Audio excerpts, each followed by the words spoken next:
Social মিডিয়ায় বন্ধুত্বের ফাঁদ, সল্টলেকের নাবালিকাকে জগদ্দলে নিয়ে গিয়ে গণধর্ষণের অভিযোগ। পুলিশ সূত্রে দাবি, মাস 6 আগে সোশ্যাল নেটওয়ার্কিং সাইটে জগদ্দলের বাসিন্দা বিরাট ঠাকুরের সঙ্গে ওই কিশোরীর আলাপ হয়।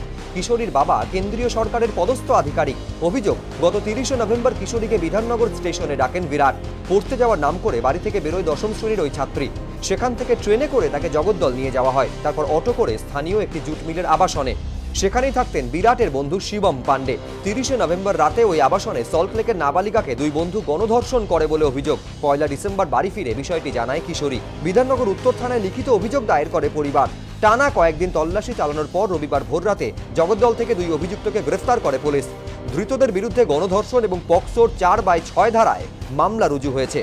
ধৃতদের কাছ থেকে নির্যাতিতা কিশোরীর মোবাইল ফোনটি উদ্ধার করেছে পুলিশ। বন্ধুত্বের নামে নির্যাতন দেখেছে দিল্লিও। 13 ডিসেম্বর উত্তমনগরে জন্মদিনের পার্টিতে বন্ধুর বাড়ি গিয়েছিল এক নাবালিকা। অভিযোগ, সেখানে ঠান্ডা পানীয়ে মাদক মিশিয়ে তাকে প্রথমে বেহুশ করে দেওয়া হয়, তারপর অচৈতন্য অবস্থায় তারই দুই বন্ধু গণধর্ষণ করে বলে অভিযোগ।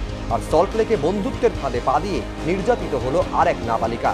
রাজশ্রী দত্তগুপ্ত, জয়ন্ত পাল ও রঞ্জিত সাউ, এবিপি আনন্দ।